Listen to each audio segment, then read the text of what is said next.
चलो let start. ITC की बातें करेंगे सर। इस चैप्टर में मैं आपको बहुत सारी चीजें बताऊंगा जो इम्पोर्टेंट है। कई चीजें शॉर्ट में बताऊंगा कि जिसको शॉर्ट में कैसे याद रखना है, क्योंकि बहुत इलेबोरेटेड चैप्टर है। आखिरी दिन बहुत ज्यादा टाइम लेके जाता है ये चैप्टर। कुछ चीजें आपको मेरे हिसाब से मैं बताऊंगा ना, टिक करते जाना। जहां पर आप क्वेश्चन बनाते टाइम फंसेंगे वो वाले पॉइंट्स आपको टिक कराऊंगा, क्योंकि वहीं पर आप मेन फंसते हो। बाकी आईटीसी इतना भी डेंजरस नहीं है कि किससे बनता नहीं है, बनता है। बट जो जीएसटी में टोटल इनकम का क्वेश्चन आता है, कंप्यूटेशन ऑफ जीएसटी लाइबिलिटी का, उसमें आईटीसी का बहुत ज्यादा रिलेवेंस होता है, बहुत ज्यादा रिलेवेंस होता है इस चैप्टर का। ठीक है, कुछ चीजें पढ़नी चाहिए, कुछ चीजें नहीं। मेरे हिसाब से ये तो नहीं पढ़नी चाहिए कि बिजनेस की डेफिनेशन क्या होती है। सीरियसली आखिरी दिन ये पढ़ोगे कि बिजनेस की डेफिनेशन क्या होती है, I don't think it's relevant. पर यहाँ से कहानी इंपॉर्टेंट हो जाती है, क्योंकि एग्जाम सप्लाई बहुत इंपॉर्टेंट है। रूल 42 एंड 43 के लिए तो बहुत काम करें, पढ़ेंगे हम ये रूल्स।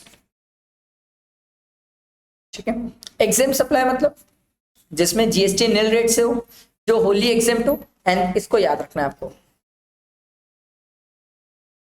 नॉन टैक्सेबल चीजें भी आती है, मतलब दारू आता है सर, एग्जाम्प्ट में दारू आता है, नॉन टैक्सेबल सर। पेट्रोल, दारू, ये सब चीजें आएगी सर। ठीक है, ये थोड़ा सा ध्यान रखना। इसके बाद कहानी और आगे बढ़ती। गुड्स की डेफिनेशन इन्होंने कैपिटल गुड्स बताया, ये काम का है सर। कैपिटल गुड्स जिसको हम कैपिटलाइज करते हैं बुक्स में, इसलिए काम का है। जब मैं अभी आगे आपको आईटीसी पढ़ाऊंगा और ब्लॉक क्रेडिट पढ़ाऊंगा, ब्लॉक क्रेडिट में इसका रिलेवेंस बढ़ जाएगा कि सर कैपिटल गुड्स जो कैपिटलाइज होते हैं। ठीक है, ये कैपिटलाइज वर्ड याद रखना। इनपुट बहुत सिंपल है sir, other than capital goods. Input services बहुत सिंपल है सर, जो सर्विसेज की बात होती है जो यूज इन द कोर्स और फर्दरेंस ऑफ बिजनेस होता है। ठीक है, वैसे तो मैं आपको बताऊं आईटीसी में इसकी बहुत लड़ाई है, इसकी बहुत लड़ाई है।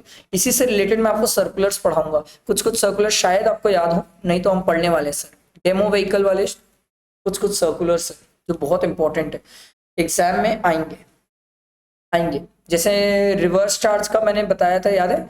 वो गुड्स का रिवर्स चार्ज, कोई अनरजिस्टर्ड पर्सन है, रजिस्टर्ड पर्सन को स्क्रैप प्रोवाइड कर रहा है, तो रजिस्टर्ड पर्सन जो है वो रिवर्स चार्ज में देगा। ये मे अटेम्प्ट में आया है, मैं बोला था आएगा मे अटेम्प्ट में, आया मे अटेम्प्ट में आया। कुछ चीजें आएंगी, सर्कुलर्स कुछ अच्छे अच्छे हैं, जरूर आएंगे सर। ठीक है, वो मैं आपको कवर कराऊंगा।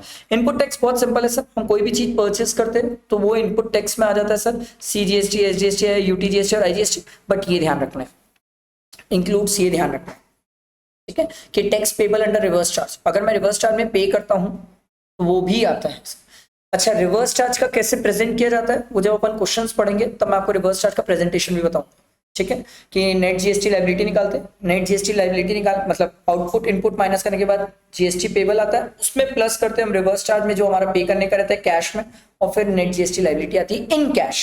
एक बहुत बड़ा स्कैम है, स्कैम बोल सकते हो इस क्वेश्चन में, कि क्वेश्चन में कभी भी हमेशा ये ध्यान रखना वो आपसे क्या बोल रहे हैं, नेट जीएसटी पेबल बोल रहे हैं कि net GST payable in cash बोल रहे हैं। इन कैश बोलेगा तो हमारे लिए रिवर्स चार्ज का रिलेवेंस है, अदरवाइज अगर जीएसटी पेबल सिर्फ बोल रहा है तो रिवर्स चार्ज की एंट्री से मुझे इतना कोई फर्क पड़ने वाला नहीं है। ये आपको देखना पड़ेगा क्वेश्चन में क्या बोलता है। अभी अपन जब इसके बाद रिवीजन के बाद क्वेश्चंस प्रैक्टिस करेंगे, that will help a lot. फिर आईजीएसटी जो हम पे करते हैं सर, अगर इंपोर्ट कर रहे हैं कोई गुड्स रिवर्स चार्ज में, ये भी हम पे करते हैं सर। और एक्सक्लूड करते हैं कंपोजिशन टैक्स, क्योंकि सामने वाला हमसे टैक्स लेता नहीं है तो हम क्रेडिट लेने की सोच भी नहीं सकते सर। ठीक है, इसके बाद कहानी नॉन रेसिडेंट टैक्सेबल पर्सन की कहानी आती है सर, याद है? इसमें हमने पढ़ा था सर, इसका कोई फिक्स प्लेस ऑफ बिजनेस नहीं है। बिजनेस कमेंस करने से 5 दिन पहले ये आदमी अप्लाई करता है कि मैं बिजनेस कमेंस करना चाहता हूँ।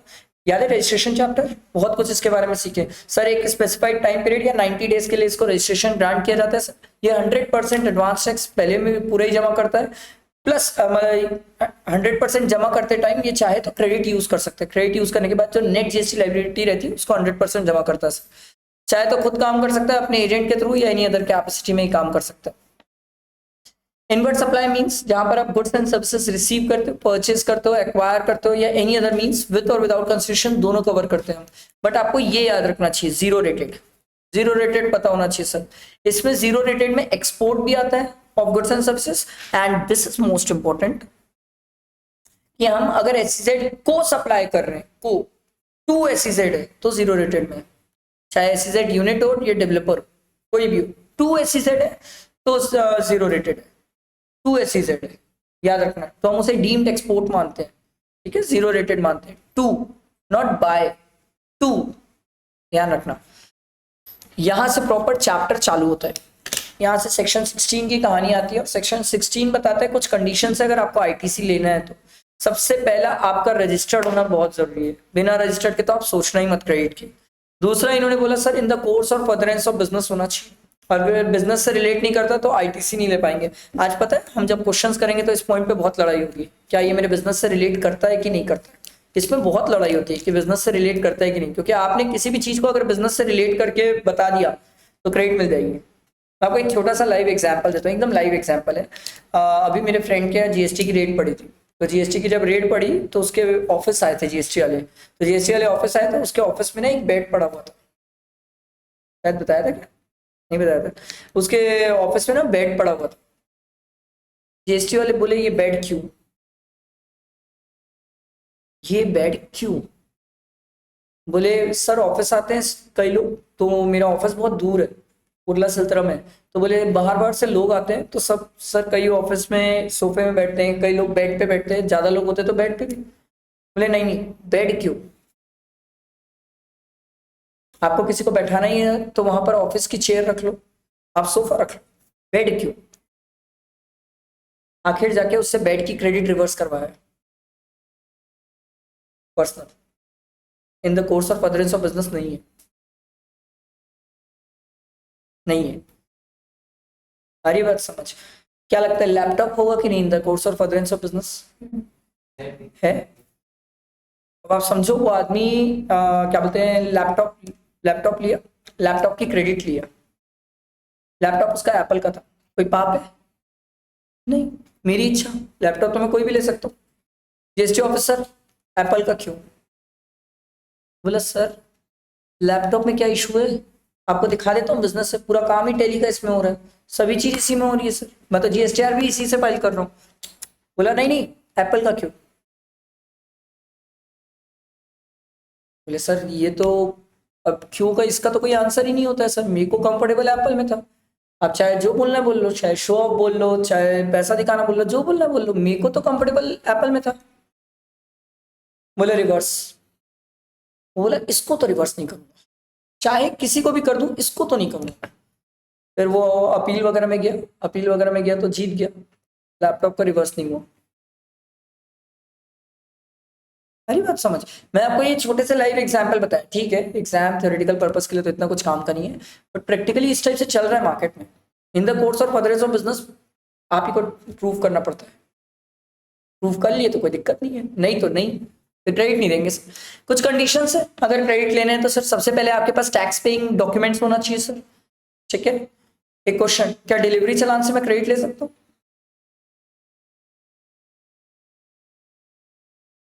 नहीं नहीं नहीं, डिलीवरी चालान से हम क्रेडिट नहीं ले सकते, टैक्स पेइंग डॉक्यूमेंट होना चाहिए।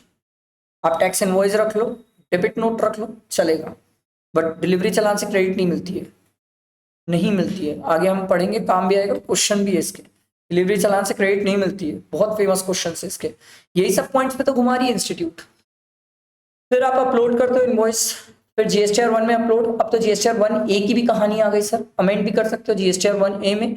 फिर आईएफएफ फैसिलिटीज भी होती है हमारे पास, पता है ना, आईएफएफ फैसिलिटीज की होती है जो क्वार्टरली चलते हैं सर, ठीक है। फिर आपने उसका टैक्स पे किया है, अच्छा ये टैक्स पे कौन, सप्लायर के recipient?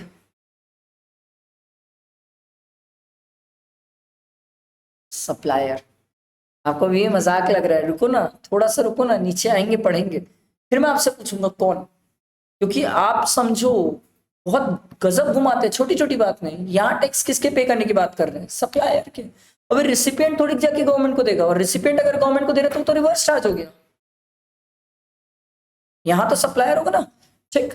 Goods and services receive करना जरूरी है sir, goods and services receive, ITC reflect होना चाहिए, सामने वाले को कम्युनिकेट करना पड़ेगा डिटेल्स ऑफ आईटीसी वगैरह। आपने जीएसटीआर 3 भी फर्निश किया है, इन कैश में किया है या आईटीसी यूटिलाइज करके किया है, बट ये पॉइंट आपको ध्यान रखना होगा सर, ये एक्सेप्शन है इसका, जहां पर अगर गुड्स ना भी रिसीव हुआ तो भी हम क्रेडिट ले सकते हैं, याद है bill to ship to model, थोड़ा सा याद है bill to ship to model क्या होता था sir? Third person, supplier, recipient, ये सप्लायर और थर्ड पर्सन के बीच का जो होता था ये होता था bill to ship to model.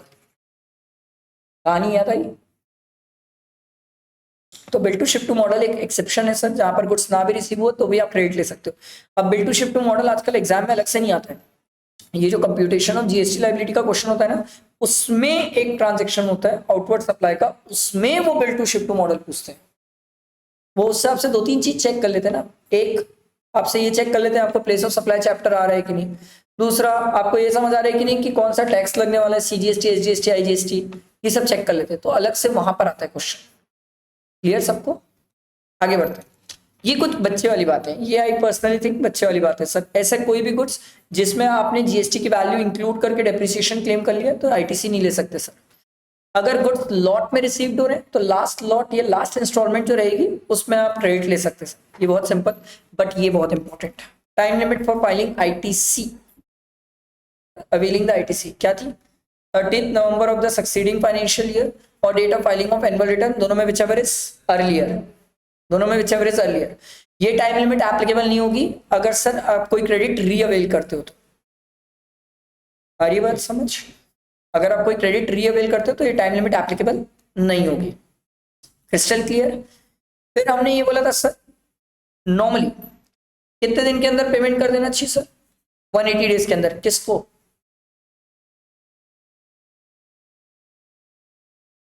Supplier को, गवर्नमेंट को, कि रेसिपिएंट को सप्लायर को? रेसिपिएंट को सप्लायर को। मैंने पूछा कितने नॉर्मली कितने दिन के अंदर पेमेंट कर देना चाहिए सर? रेसिपिएंट को सप्लायर को 180 डेज के अंदर पेमेंट कर देना चाहिए। अगर रेसिपिएंट सप्लायर को 180 डेज के अंदर पेमेंट नहीं करता तो उस केस में उसको उसकी क्रेडिट रिवर्स करना पड़ेगा सर। ठीक, फिर जब वो पेमेंट करेगा तो वापस वो उसकी क्रेडिट ले लेगा, वो मुझे कोई इशू नहीं है। और रिक्रेडिट अवेल करने के लिए कोई टाइम लिमिट नहीं है सर। अरे बात समझ, ये 180 डेज किसके लिए देखा जाएगा? अबे रिसिपिएंट के लिए। ये 180 डेज रिसिपिएंट के लिए देखा जाएगा, नहीं तो क्रेडिट नहीं मिलेगी। और ये दुनिया में सबसे छुपा रुस्तम है, ये दुनिया में सबसे छुपा रुस्तम है। ये जिंदगी में आपको देख के सामने क्वेश्चन में कोई बताएगा नहीं कि ये 180 डेज की कंडीशन आपको चेक करना है। आपको कैसे पता चलेगा? कभी कोई क्वेश्चन में देगा कि सप्लायर ने इस दिन इनवॉइस इशू किया है, रेसिपिएंट ने इस दिन जाके पेमेंट किया है। जब आपको कुछ अलग ही मन दिखने लग जाए ना, तब समझ जाना वो 180 डेज के साथ कुछ खेलने वाला है। नहीं तो क्यों देगा? नहीं तो उसी दिन दे देगा, पेमेंट की कहानी खत्म हो गई। ये पहचान होती है इसकी। ठीक, कुछ केसेस है जहां पर ये 180 डेज की कंडीशन अप्लाई नहीं होती है। अगर रिवर्स चार्ज बेसिस में चल रहा है या विदाउट कंसिडरेशन शेड्यूल 1 में चल रहे हो ट्रांजैक्शन से, या फिर ऐसा कोई ऑब्लिगेशन जो सप्लायर का तो रेसिपिएंट ने खुद लायबल को के पे कर दिया, रेसिपिएंट खुद पे कर दे, तो इन तीन केसेस में 180 डेज की कंडीशन सप्लाई नहीं होती है सर। समझ आई बात? क्लियर हुआ? बैठा दिमाग में? आगे बढ़ते हैं। उसके बाद कहानी आई सेक्शन 17 की, और सेक्शन 17 बोला सर कि आपको क्रेडिट को ना बांटना पड़ेगा सर। जितनी टैक्सेबल पर्पस के लिए वो ले सकते हो, जो नॉन बिजनेस पर्पस के लिए आप उसको नहीं ले सकते हो। जीरो रेटेड में क्रेडिट मिल जाती है, ऐसा कोई दिक्कत नहीं है। जीरो रेटेड, एक्सपोर्ट, इन सब में कोई दिक्कत नहीं है हमें। ठीक है। Exempt supply very very important, very important. Exempt supply include reverse charge supplies and transaction in securities. Very very important. अभी नहीं है, अभी नहीं है इंपॉर्टेंट। जब रूल 42 43 पढ़ाऊंगा तो dam important. 90% of the student इस पे गलती, 90 के 99% ऑफ द स्टूडेंट इसी पे गलती कर रहे हैं, इसी पे। क्योंकि एग्जाम सप्लाई आपके दिल से कभी आएगा ही नहीं कि रिवर्स चार्ज भी उसमें आना चाहिए। ट्रांजेक्शन इन सिक्योरिटीज नहीं आएगी आपके मन में कभी, क्योंकि ट्रांजेक्शन इन सिक्योरिटीज को हम जीएसटी से बाहर रखते हैं। याद है ना, गुड्स की डेफिनेशन से ही बाहर हो जाता है सर, तो ट्रांजैक्शन सिक्योरिटीज को बाहर रखते हैं। इसके बाद इन्होंने बोला sir and exclude activities specified in schedule 3, मतलब शेड्यूल 3 की पूरी चीजें बाहर है एग्जाम सप्लाई से, पर एक्सेप्ट सेल ऑफ लैंड और बिल्डिंग। तो सेल और लैंड और बिल्डिंग क्या होता है, वो एग्जाम सप्लाई में आता है। तीन चीजें तो घोट के पी जाओ, ये पहला, ये दूसरा और ये भाई तीसरा, एग्जाम सप्लाई में आएंगे सर।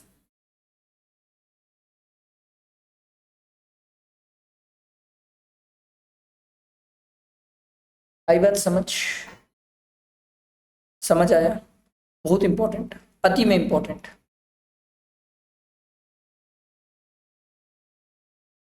ठीक है, और आगे बढ़ते हैं। अब कहानी आती है आईटीसी की। तो बैंकिंग कंपनीज या एनबीएफसी के लिए जिंदगी बड़ी आसान है।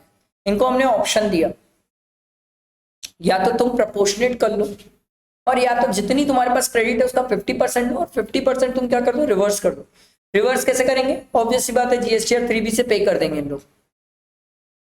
ठीक है, बट ये 50% वाली कंडीशन तब अप्लाई नहीं होती जब आप अपने ही सेपरेट एंटिटी को प्रोवाइड कर रहे हो सर। अपनी ही कोई एंटिटी को अगर प्रोवाइड कर रहे हो सर्विसेज, तो ये 50% की कंडीशन अप्लाई नहीं होती क्रेडिट की। उस केस में आप पूरी क्रेडिट ले सकते हो। आप दोनों में से जो भी ऑप्शन एक्सरसाइज करोगे वो साल भर रहेगा सर, आप उसको विड्रॉ नहीं कर सकते साल के बीच में।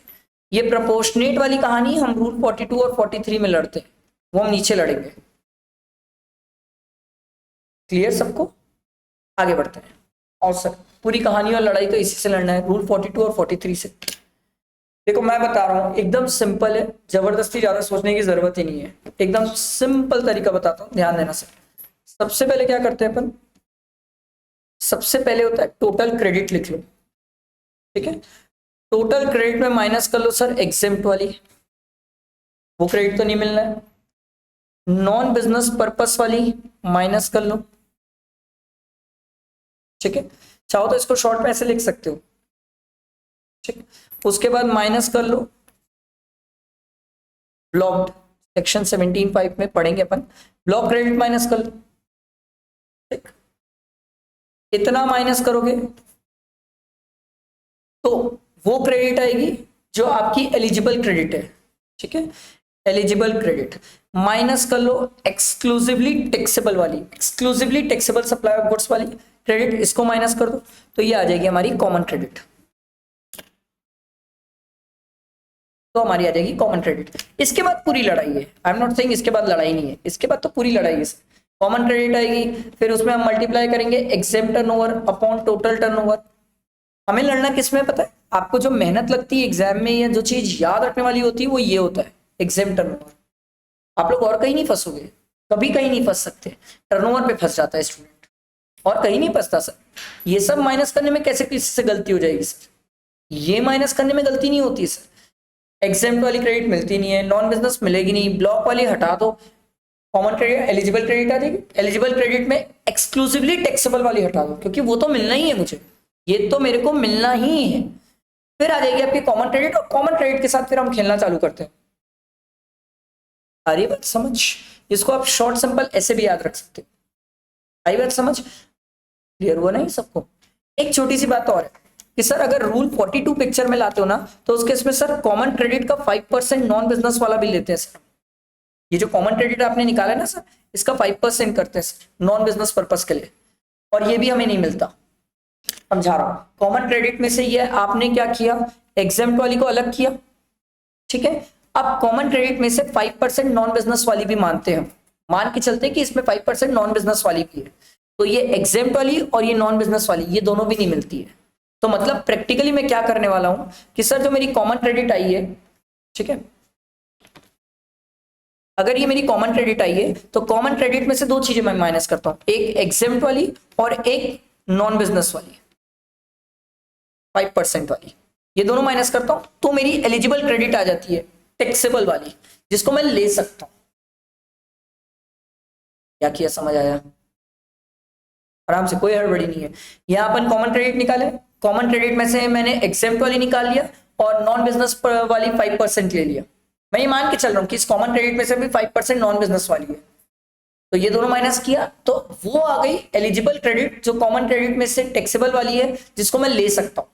तो प्रैक्टिकली जब मैं क्वेश्चन सॉल्व करूंगा तो एक ये वाला लूंगा मैं और एक ये वाली क्रेडिट लूंगा, ये दो क्रेडिट में ले सकता हूं। मैं मान सकता हूं कि अभी जब लिख रहे तो इतना ज्यादा क्लैरिटी नहीं हो रही होगी, क्योंकि रीजन ये इसके जब क्वेश्चंस बनाते तो बहुत अच्छी क्लैरिटी होती है इसके क्वेश्चन से ही आपकी इसकी अच्छी प्रैक्टिस होती है। ये मैं आपको एक ओवरव्यू पिक्चर प्रोवाइड कर दिया ताकि जब हम क्वेश्चन बनाएंगे तो क्लैरिटी रहे कि किसके बाद क्या करना है हमें। पहले हम यहाँ पहुंचेंगे कॉमन क्रेडिट में, कॉमन क्रेडिट पहुंचने के बाद एग्जेम्प्ट वाली क्रेडिट हटा देंगे, कॉमन क्रेडिट से हमने एग्जेम्प्ट को हटाया, फिर कॉमन क्रेडिट में से नॉन बिजनेस पर्पस वाली को भी हटा दिया, अब इस कॉमन क्रेडिट में से वो क्रेडिट बच गई जो एक्सक्लूसिवली टैक्सेबल वाली है। तो अब जो टैक्सेबल वाली है ये क्रेडिट में ले सकता हूं, और जो मैं पहले ही एक्सक्लूसिव टैक्सेबल वाली लिखाया था वो ले सकता हूं। तो ये दो क्रेडिट में ले पाऊंगा। समझ आई बात? क्लियर हुआ? यही पूरी कहानी है, यही पूरी कहानी है। ठीक है। टर्नओवर कब देखते सर? टर्नओवर कब का देखते पता है, याद है कुछ? उस टाइम पीरियड का टर्नओवर हमें दिया होगा, तो उस टाइम पीरियड का, जिस टाइम पीरियड का हम निकाल रहे हैं, एग्जेम्प्ट टैक्सेबल निकाल रहे हैं, अगर उस टाइम पीरियड का हमें टर्नओवर दिया तो उसी टाइम का लेंगे, और उस टाइम का नहीं है तो फिर प्रीवियस टैक्स पीरियड का लेंगे। अब प्रीवियस टैक्स पीरियड डिपेंड करेगा सर, कैसे बता सकता हूँ? सामने वाला क्वार्टर है, मंथली, वो तो देखना पड़ेगा, उसी बेसिस में डिसाइड होगा उसका प्रीवियस टैक्स पीरियड क्या है सर। समझ आया? बेटा दिमाग में जीरो रेटेड की क्रेडिट हमें मिल जाती है, बिजनेस पर्पस वगैरह की क्रेडिट हमें मिल जाती है। इसमें जो मेरे को लगता है आपको कुछ बातें ध्यान रखनी चाहिए, जो इंपॉर्टेंट है थोड़ा सा तो ध्यान रखना ही चाहिए। देखो, ये जो आप कॉमन क्रेडिट वगैरह ये क्रेडिट्स जो निकाल रहे हो, ये C3 जो एलिजिबल क्रेडिट जो आप लेने वाले हो सर, ये आपको सबके लिए अलग अलग कंप्यूट करना पड़ता है, CGST, SGST, UTGST और IGST। एग्जाम में सबके लिए अलग अलग नहीं निकालना होता है, एग्जाम में सबके लिए अलग अलग निकालने को नहीं आता है। अब पागल हो क्या, एक ही क्वेश्चन में पूरा GST का पेपर डाल देंगे क्या? एग्जाम में सबके लिए अलग अलग नहीं आता, बट एग्जाम में एक के लिए अलग निकालना आता है सर, एक के लिए निकालना पड़ता है, और वो हमें CGST के लिए निकालना पड़ता है। जनरली हमें CGST के लिए ही निकालना पड़ता है। समझ आया बेटा दिमाग में? फिर सर हम D1 D2 का टोटल, ये जो D1 D2 ले रहा है, ये वाला D एग्जाम्प्ट वाला और नॉन बिजनेस वाला, ये जो लेते हैं ये हम साल भर का लेते हैं सर, ये पूरे साल भर का कंप्यूट होता है, फॉर द होल ईयर, और फाइनेंशियल ईयर के लिए कंप्यूट होता है। आई बात समझ? इसमें एक अच्छी बात दी हुई है, ये 2 बार लिखा हुआ है, for the whole financial year, इसको काट देना है, 2 बार लिखा है। if this amount is more than the amount already reversed, जितना हमारा क्रेडिट रिवर्स करने का बन रहा था, ठीक है, हमने उससे कम रिवर्स किया या ज्यादा रिवर्स किया। सिंपल 2 ही बातें हो सकती है, यही 2 तो कहानी हो सकती है ना, या तो हमने क्रेडिट ज्यादा रिवर्स पहले ही कर दिया या क्रेडिट कम रिवर्स किया पहले।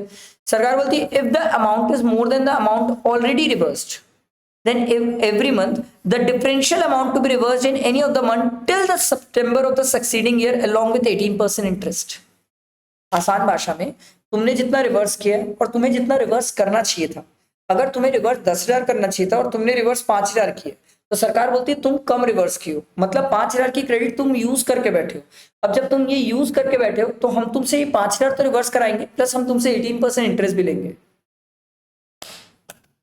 और ये समय कब तक मिलता है हमें? नेक्स्ट ईयर के सितंबर तक, नेक्स्ट ईयर के सितंबर तक हमारे पास है टाइम। आ रहा है समझ? क्लियर हुआ? अब मान लो अगर मैंने रिवर्स 10,000 कर दिया, बट रिवर्स मुझे सिर्फ 5,000 करना था, तो मैंने ज्यादा रिवर्स कर दिया 5,000, तो सरकार बोली गलती से तुमसे ज्यादा रिवर्स हो गया, तुम क्रेडिट ले लो, 5,000 की वापस क्रेडिट ले लो। ज्यादा रिवर्स कर दिए, कम करना चाहिए था, क्रेडिट ले लो। कम रिवर्स किए, ज्यादा रिवर्स करना चाहिए था, साले टैक्स भी दे प्लस इंटरेस्ट भी दे 18%। मतलब सरकार मुझे कोई इंटरेस्ट नहीं देती है, मैं सरकार को 18% इंटरेस्ट देता हूं। बात आई समझ? यहां पर कहानी रुक जाती तो दिक्कत नहीं थी। मेरे को जो लगता है सबसे इंपॉर्टेंट वाला जो पार्ट है वो ये है, ये है जो सबसे इंपॉर्टेंट वाला पार्ट है। आप क्वेश्चन बनाते टाइम सब इसमें गलती करोगे, बाकी कहीं गलती नहीं होगी आप लोगों से, इसी पे गलती होगी। ये सबसे इंपॉर्टेंट है कि सर इन्होंने बोला exempt supply include reverse charge supplies and transaction security. ये मैंने आपको पहले भी ऊपर बताया था। एग्जेम्प्ट सप्लाई में ये 2 चीजें हैं। एग्जेम्प्ट सप्लाई एक्सक्लूड ऐसे ट्रांजेक्शन जो शेड्यूल 3 में मेंशन्ड है। इनको क्यों बोलना पड़ा? क्योंकि sir exempt supply include non taxable, तो इन्होंने इसलिए बोल दिया भाई शेड्यूल 3 तो नेगेटिव लिस्ट था, हम नहीं बताते तो तुम एग्जाम सप्लाई में नॉन टैक्सेबल वाले को भी ले लेते, शेड्यूल 3 की चीजें भी डाल देते। Except, very very important, except from the sale of land और sale of building where entire consideration is receive post certificate और फर्स्ट ऑक्यूपेशन, दोनों में व्हिचएवर इज अर्लियर। ये पहला पॉइंट है। ये क्या बोल रहा है? अगर आपने लैंड और बिल्डिंग बेची है, अगर आपने लैंड और बिल्डिंग बेची है तो उसको एग्जाम सप्लाई में लोगे आप। अगर आपने लैंड और बिल्डिंग बेची है तो उसको एग्जाम सप्लाई में लोगे। मैं बोला इसकी कौन सी वैल्यू लेंगे, बोले आप नीचे पढ़ लो, स्टैम्प ड्यूटी वैल्यू दी हुई है, देखो value of exempt supply in case of land और building is the stamp duty value, only stamp duty value लेंगे हम। तो मैं बोला फिर सिक्योरिटी का भी बता दो। सरकार बोली security is 1% of the sale value of such security, कितने में बेच रहे हो बता दो सिक्योरिटी, उसका 1% वैल्यू ले लेंगे। ये हम क्या पढ़ रहे हैं, एग्जाम सप्लाई की कैलकुलेशंस पढ़ रहे हैं। तो मेरा क्वेश्चन, एग्जाम सप्लाई की कैलकुलेशन पढ़ रहे तो क्या टोटल सप्लाई की भी कैलकुलेशन में इसका रिलेवेंस है?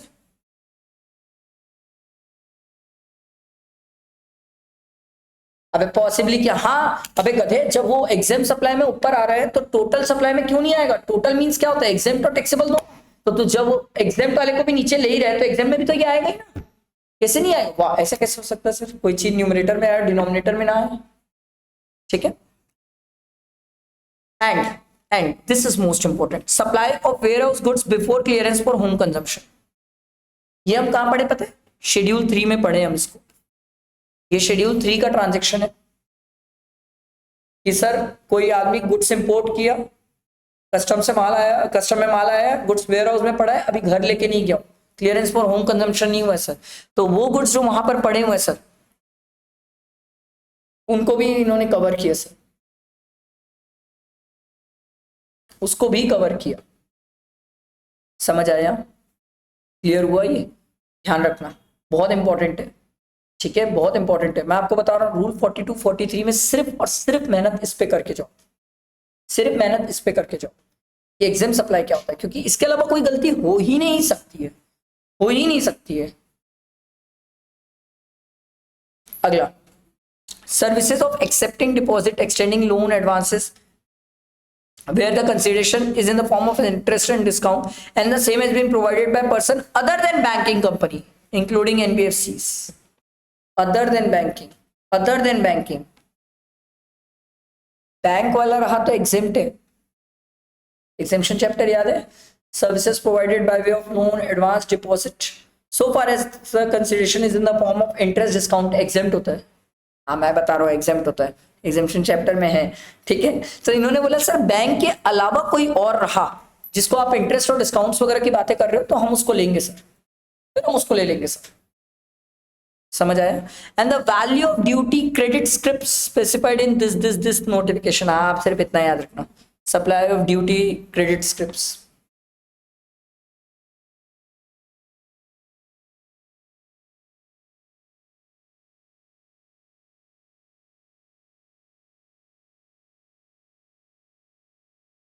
आई बात समझ?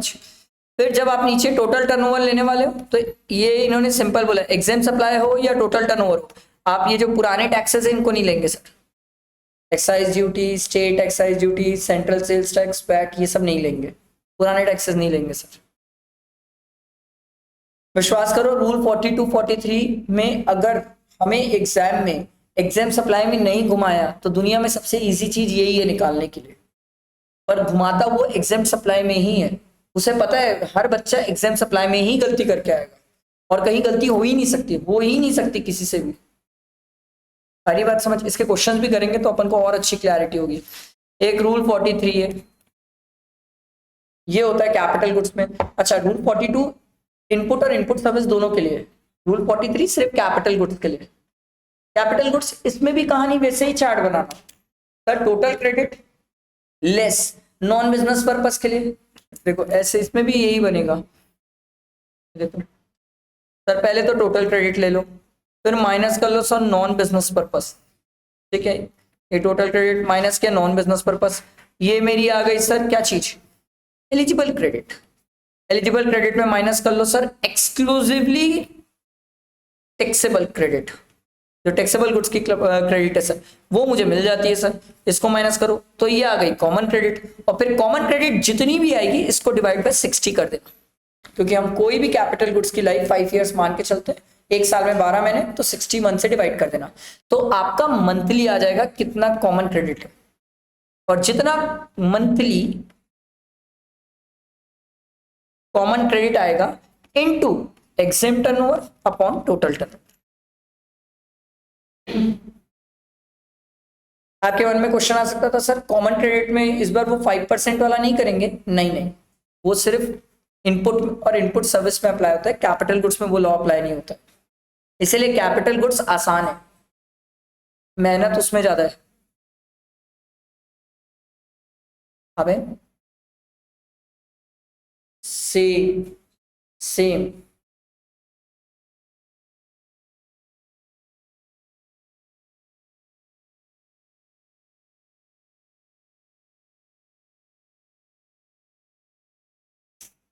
क्लियर। इसमें ना एक चीज दी हुई नहीं रहती है, बट कभी से आ जाती है कि यहां पर अगर कोई कैपिटल गुड्स है जो सेक्शन 17(5) में ब्लॉक्ड है, उसको भी मत लेना अगर टोटल क्रेडिट में वो होगा तो। नहीं हो सकता। क्यों नहीं हो सकता, मैं आपको बता रहा हूं। जब सेक्शन 17(5) में पहले ही ब्लॉक्ड है तो वो आदमी क्रेडिट लिया ही कहां होगा। आप मेरी बात समझो ना सर, कोई चीज 17(5) में अगर ब्लॉक्ड है तो वो आदमी क्रेडिट लिया ही कहां होगा।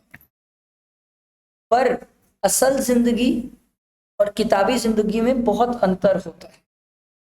किताबी जिंदगी में तो वो बोल सकता है आपको कि लिया है तो मानना पड़ेगा लिया है, फिर क्या आप लड़ोगे वहां बैठ के, लिया है तो लिया है, हटा देना। आई बात समझ।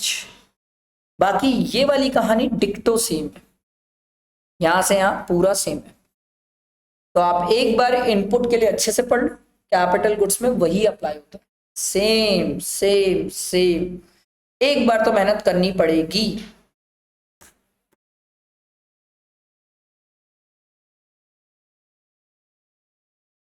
समझ आई बात,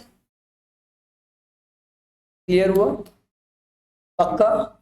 कुछ भी पूछ दूं। मेरा एक क्वेश्चन है, फिर जब इतना ही क्लियर हो ही गया तो फिर बता दो मेरे को। जब मैं एग्जाम सप्लाई ले रहा हूँ, नहीं मैं नहीं सुना ठीक है, एग्जाम सप्लाई ले रहा हूँ तो हमने पढ़ा था सर ये एग्जाम सप्लाई में ये एक्सक्लूड है। तो मेरा क्वेश्चन, अगर मुझे क्वेश्चन में ये ड्यूटी क्रेडिट स्क्रिप्ट देगा, specified this this this this, इसके वैल्यू देगा, लू कि नहीं लू एग्जाम सप्लाई में।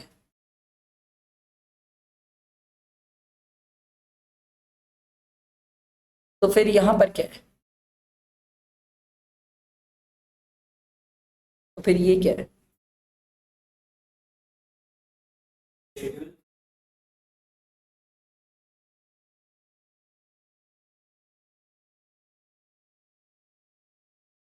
एकदम ब्लड में ना शॉर्ट में बैठा लो, एग्जाम सप्लाई के 3 अपवाद,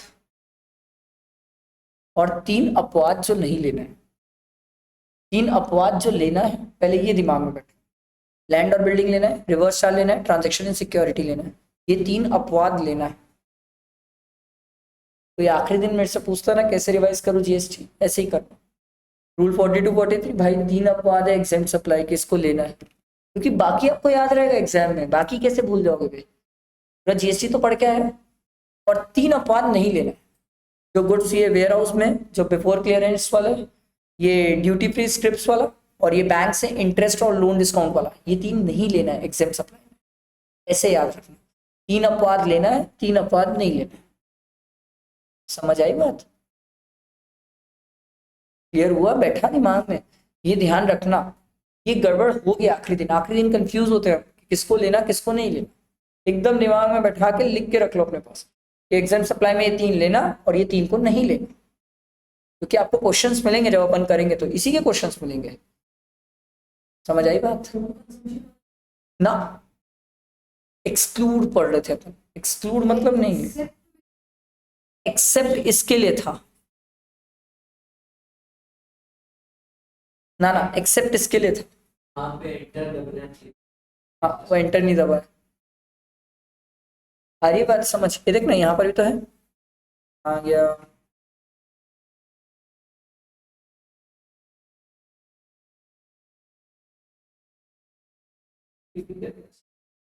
ये ड्यूटी क्रेडिट स्क्रिप्ट्स होती है जो आप लोग एफटीपी में पढ़ते हो, जो आप लोग छोड़ के जाते हो कस्टम।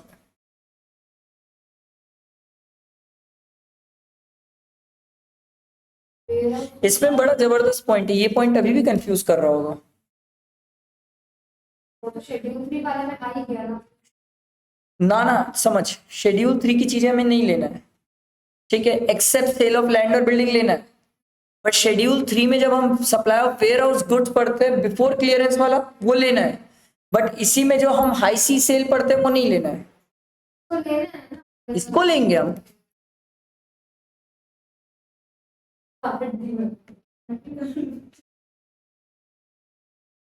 भारी कंफ्यूजन है इसमें, आधे से ज्यादा लोगों को कंफ्यूजन है इसमें, किसको लेना है किसको नहीं लेना है, क्योंकि ये बीच में अचानक से एक्सेप्ट डाल दिया। लिख लो भाई, ज्यादा बेटर है, अगर लिखना है तो लिख ही लो इसको, इसको लिख ही लो ना, ज्यादा अच्छा है। एग्जाम भाई क्या कर रहे हो, एग्जाम सप्लाई, ठीक है, क्या लेना क्या नहीं लेना, ठीक है, हिंदी इंग्लिश मिक्स, लेना नहीं लेना, ठीक है। चलो क्या हो गया, ठीक है, ठीक है। सबसे पहले क्या लिखे, एक्सक्लूड लिख ले कि सर एक्सक्लूड मतलब नहीं लेना, सबसे पहला नहीं लेना, शेड्यूल 3 की चीजें नहीं लेना, ठीक है। दूसरा क्या नहीं लेना है अपन को, ड्यूटी फ्री स्क्रिप्ट नहीं लेना है, और ये लोन एडवांसेस वाला नहीं लेना है, लोन एडवांस डिपॉजिट जो इंटरेस्ट या डिस्काउंट के फॉर्म में नहीं लेना है। तीसरा ड्यूटी फ्री स्क्रिप्ट नहीं लेना है। लेना क्या क्या है सर, एक है सबसे पहला ट्रांजैक्शन इन सिक्योरिटीज लेना है, दूसरा रिवर्स चार्ज लेना है, तीसरा वेयर हाउस गुड्स लेना है, चौथा लैंड एंड बिल्डिंग लेना है सेल।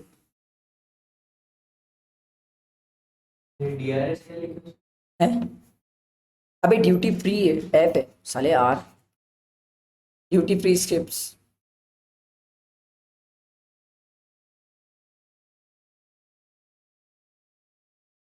अभी मैं पूछूंगा तो फिर भी गलत बताओगे, क्योंकि मैं बोला था service provided by person other than banking company, other than banking company. Prachi मेरे को लोन देगी, नहीं लेना है, बैंक से लोन दूंगा, एग्जेम्प्ट है, लेना है। लिखो इसको, इसको भी लिखो, मेरे को पता है बाद में ये चीज कंफ्यूजन में आएगी।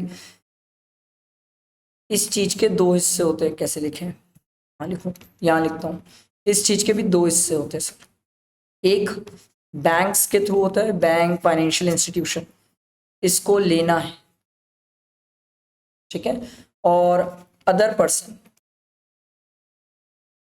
नहीं लेना है।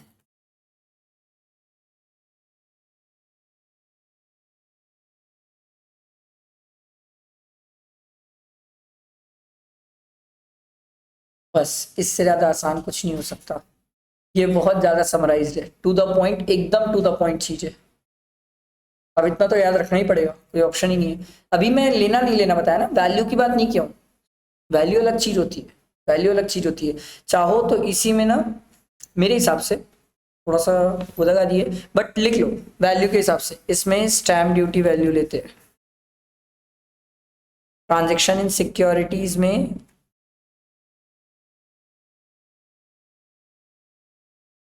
1% ऑफ सेल वैल्यू लेते हैं, ऐसे लिख लो, अच्छा है। क्या है, सभी चीज यहीं घुसा दो, फिर बार बार फिर कहाँ जाओगे, कहाँ पहुंच गए तुम। लोन एडवांस डिपॉजिट नालायक, इंटरेस्ट और डिस्काउंट, हाँ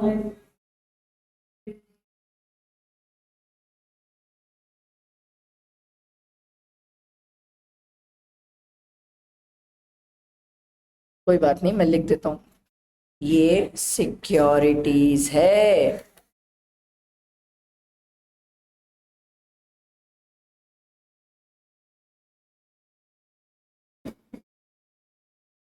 लिखिए, ये जबरदस्त समराइजेशन, बस इतना कर लो काफी है, इतना हो जाएगा, हो जाएगा। आगे बढ़े, चले, चलो जी बवाल चीरों पे चलते हैं, सेक्शन 17(5) में आते हैं, ब्लॉक क्रेडिट की बातें करते हैं सर। ब्लॉक क्रेडिट में sir ineligible motor vehicle, motor vehicle sir बाहर है, क्रेडिट नहीं मिलती है सर, बट अगर आपने मोटर व्हीकल से फर्दर सप्लाई की बातें की है सर, फर्दर सप्लाई कर रहे हो आप मोटर व्हीकल, मतलब मैन्युफैक्चरर होलसेलर को दे रहा है, होलसेलर रिटेलर को दे रहा है तो क्रेडिट मिल जाएगी। ट्रांसपोर्टेशन ऑफ पैसेंजर है तो क्रेडिट मिल जाएगी। सर आप मोटर व्हीकल में ट्रेनिंग प्रोवाइड कर रहे हो, मारुति वाले लोग जो ट्रेनिंग प्रोवाइड करते हैं, मिल जाएगी क्रेडिट। वेसल एयरक्राफ्ट में क्रेडिट नहीं मिलती है, बट अगर आपने वेसल और एयरक्राफ्ट को फर्दर सप्लाई के लिए यूज किया तो क्रेडिट मिल जाएगी। पैसेंजर ट्रांसपोर्टेशन के लिए यूज किया तो मिल जाएगी। गुड्स के ट्रांसपोर्ट के लिए यूज किया तो भी मिल जाएगी। और सर ट्रेनिंग वगैरह प्रोवाइड करो वेसल एयरक्राफ्ट में तो भी मिल जाएगी। मेरा एक क्वेश्चन है, मोटर व्हीकल में अगर मैं गुड्स ट्रांसपोर्ट करूं तो क्रेडिट मिलेगी कि नहीं? मिल जाएगी। ब्लॉक्ड नहीं है इसलिए मिल जाएगी, ब्लॉक्ड नहीं है इसलिए मिल जाएगी।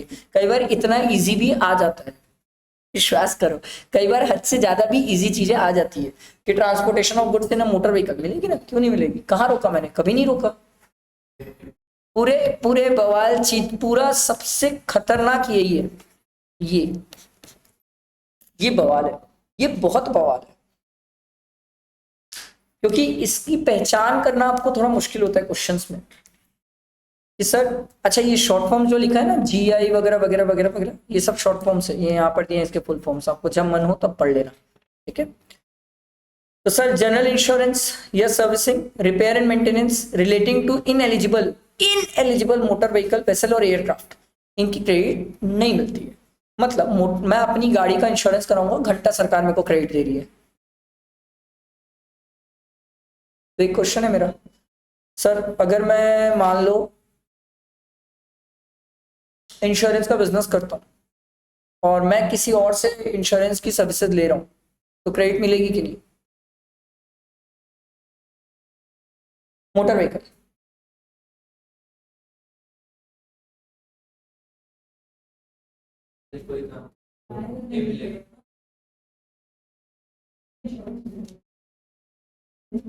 खुद के लिए नहीं मिलेगी।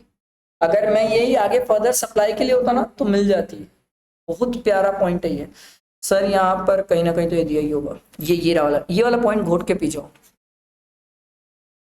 When received a general insurance service provider in respect of such ineligible or insured by it,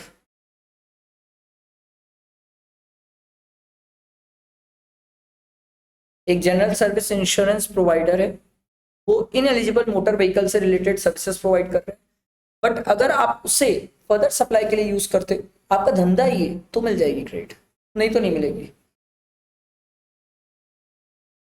धंधा है तो मिल जाएगी, धंधा है नहीं है तो नहीं मिलेगी। वर्तमान सर अगर अपनी कार का इंश्योरेंस कराने जाएंगे ना, नहीं देगा क्रेडिट मेरे को कैसे दे देगा? समझ आ रहा है? बैठा दिमाग में। पर अगर मारुति शोरूम वाला, एक आध इंश्योरेंस कंपनी का नाम बताओ, नेशनल इंश्योरेंस, नेशनल इंश्योरेंस वाला अगर मारुति ये जो कार बेच रहे हैं इनको अगर सर्विसेज देगा तो क्रेडिट मिल जाएगी। मारुति वालों को क्रेडिट मिल जाएगी, क्योंकि ये फर्दर सप्लाई करने वाले ना मोटर व्हीकल, और फर्दर सप्लाई करने वाले मोटर व्हीकल मतलब वो तो वैसे ही एलिजिबल थे मोटर व्हीकल में, तो अगर एलिजिबल हो गई तो फिर आपको वैसे भी क्रेडिट मिल जाती है। ये अच्छा पॉइंट है। बाकी देखो, when ineligible motor vehicle are used for eligible purpose तो क्रेडिट मिल जाती है सर। एलिजिबल पर्पस याद रखना, एलिजिबल पर्पस, और उससे रिलेटेड फिर सर्विस रिपेयर मेंटेनेंस जो भी होगा क्रेडिट मिल जाएगी। When receive by the manufacturer, अगर मैन्युफैक्चरर है तो भी मिल जाएगी। प्रोवाइडेड पर्पस एलिजिबल होना चाहिए, या तो सेम लाइन ऑफ बिजनेस होना चाहिए या फर्दर सप्लाई होना चाहिए। एलिजिबल पर्पस, सेम लाइन या फर्दर सप्लाई, ये तीन वर्ड याद रखना। एलिजिबल पर्पस, सेम लाइन या फर्दर सप्लाई, तो क्रेडिट मिल जाएगी, अदरवाइज तो खत्म है। क्लियर कहानी? बैठा दिमाग में? लीजिंग, रेंटिंग, हायरिंग, ये सब की क्रेडिट नहीं मिलती है।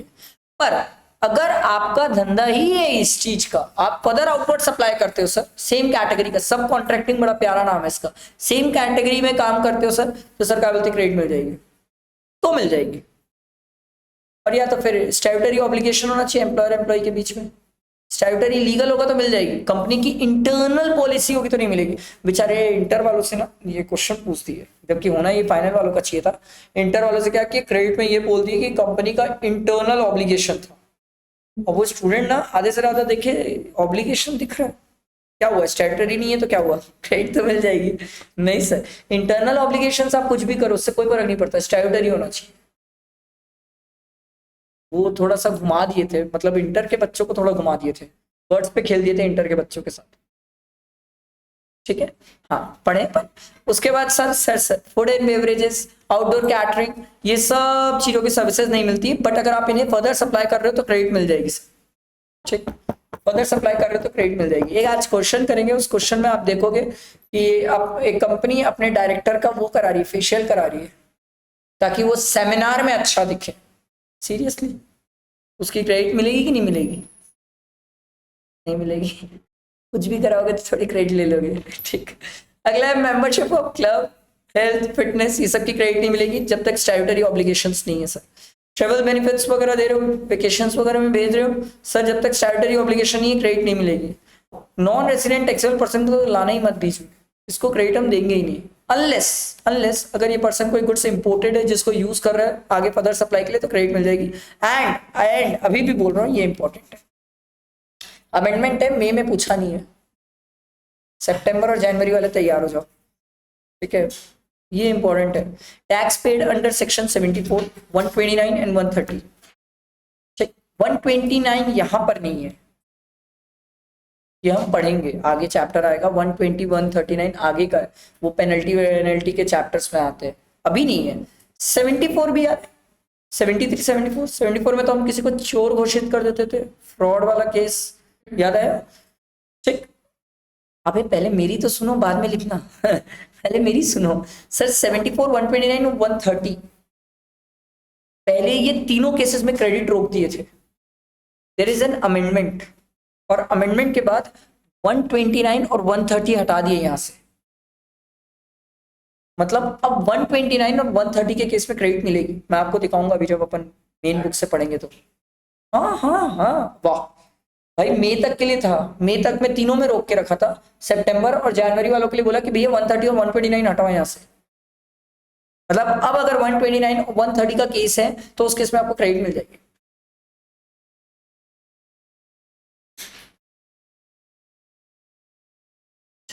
लॉजिक्स अभी पूरा नहीं जाऊंगा क्योंकि लॉजिक्स पूरा जाने चला गया तो फिर मेरे को बहुत डिटेल में 129 और 30 में जाना पड़ जाएगा, और उतना लॉजिक्स अभी काम का नहीं है। अभी हम क्या पढ़ रहे हैं, सेक्शन 75 की किन चीजों की क्रेडिट मिलेगी और किन चीजों की नहीं मिलेगी। समझ आई बात? आगे बढ़े। अभी कहाँ ब्लॉक क्रेडिट खत्म हुआ है, कुछ और कहानियां हैं ऐसे। Work contract services, immovable property से रिलेटेड भूल जाओ, क्रेडिट नहीं मिलती। इसमें आपको ये ध्यान रखना चाहिए, telecommunication towers, sorry telecommunication towers बाहर है, टेलीकम्युनिकेशन टावर्स बाहर है, और क्या बाहर है जल्दी बताओ, क्रेडिट नहीं मिलती है, और बताओ, और बताओ। प्लांट एंड मशीन की डेफिनेशन से बाहर है, तीन चीजें बाहर है, sorry very good, pipeline laid outside the factory वो भी बाहर है।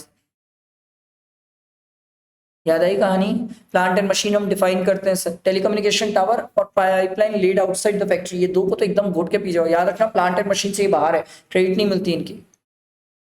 ठीक है, इनकी क्रेडिट नहीं मिलती, बाकी प्लांट एंड मशीन से रिलेटेड क्रेडिट लो ना, मैं कहा मना किया। ठीक है, वर्क कॉन्ट्रैक्ट सर्विसेज अवेल कियो for a work contractor for further supply, चलेगा, क्रेडिट मिल जाएगी सर। एक ये वाला याद रखना, ये जो मैं आपको बोल रहा था ना sir, not capitalized, not capitalize मतलब पीएल में चार्ज क्यों, पीएल में चार्ज क्यों, रेवेन्यू नेचर का क्रेडिट मिल जाएगी। समझ आया?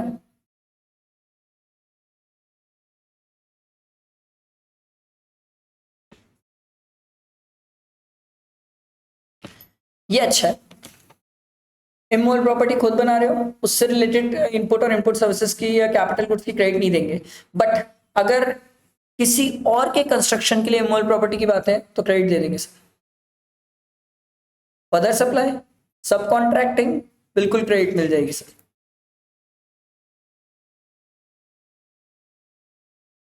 ये मेरे हिसाब से इजी है यार, कंपोजिशन वालों को क्रेडिट नहीं देते हैं, goods loss stolen destroyed damage dispose ये सब के केसेस में क्रेडिट नहीं देते, फ्री सैंपल में तो आना भी मत। ठीक है, inward supply for personal consumption, इन सब चीजों में क्रेडिट नहीं देते हैं। ठीक, ये रहा प्लांट एंड मशीन की डेफिनेशन, मैं आप लोगों से ये भी मेहनत नहीं करा था, देखो excludes land, building, other civil structure, telecommunication tower या pipeline laid outside the factory. इस चार्ट में सब कुछ है, जितनी जरूरत है उतनी सब कुछ है इस चार्ट में। क्या कोई बात नहीं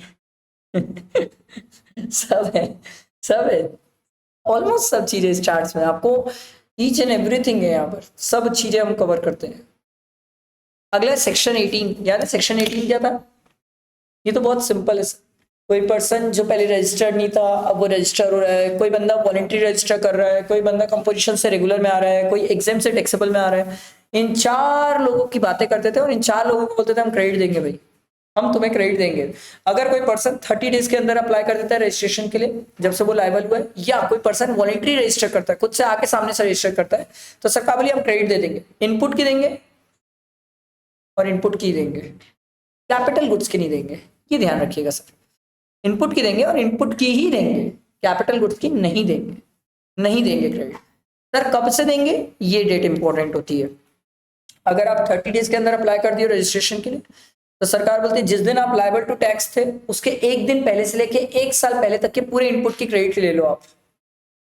क्या बोला, समझ आया? जिस दिन आप लायबल थे रजिस्ट्रेशन के लिए, आपने 30 डेज के अंदर अप्लाई कर दिया, तो हमारी इफेक्टिव डेट ऑफ रजिस्ट्रेशन क्या होती है? जिस दिन हम लायबल थे उसके एक दिन पहले से लेके 1 साल पहले तक के जितने इनपुट है उसकी क्रेडिट ले लो।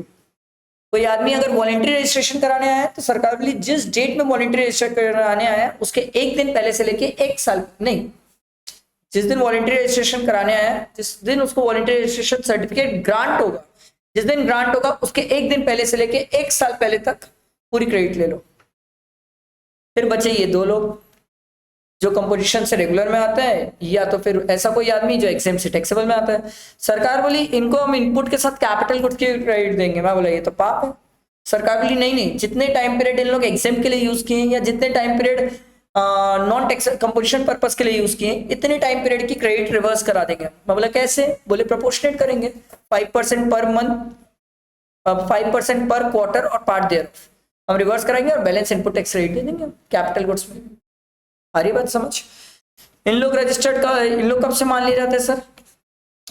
क्रेडिट कब से मिलेगी? सिंपल, जिस दिन रेगुलर स्कीम में है उसकी एक दिन पहले से लेके 1 साल पहले तक, और एग्जाम से टैक्सेबल में आया तो जिस दिन टैक्सेबल में आया उसके एक दिन पहले से लेके 1 साल पहले तक इनपुट की क्रेडिट मिल जाती है। आई बात समझ?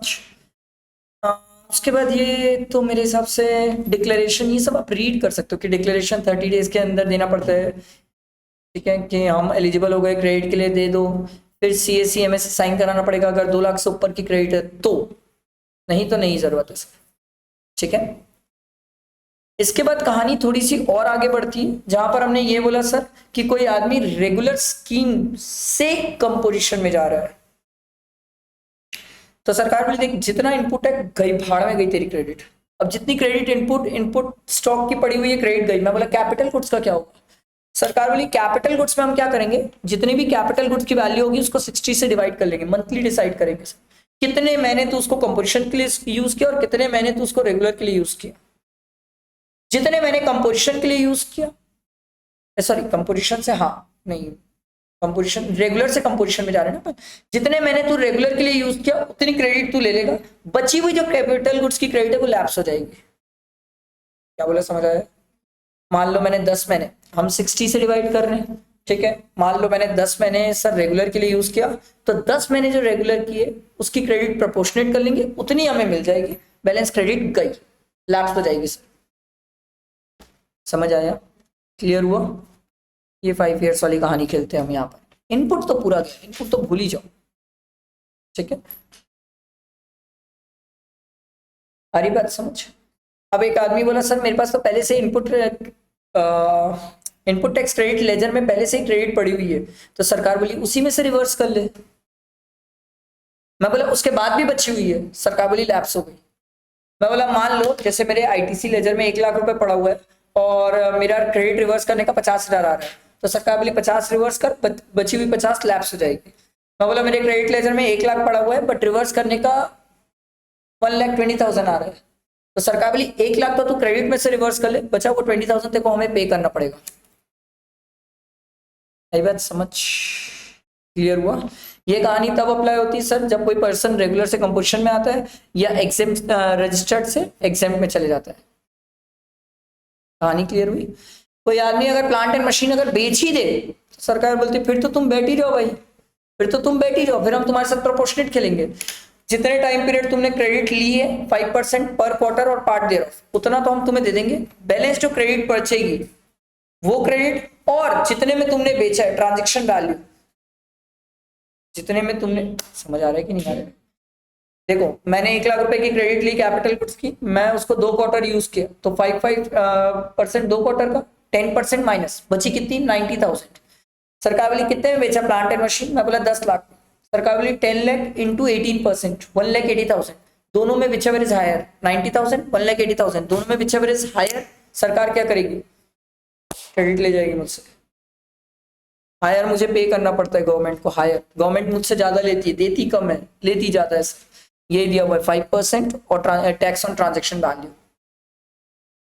समझ आ रहा है? हाँ वो थोड़ा सा यहाँ पर एक चीज मिस हो गई।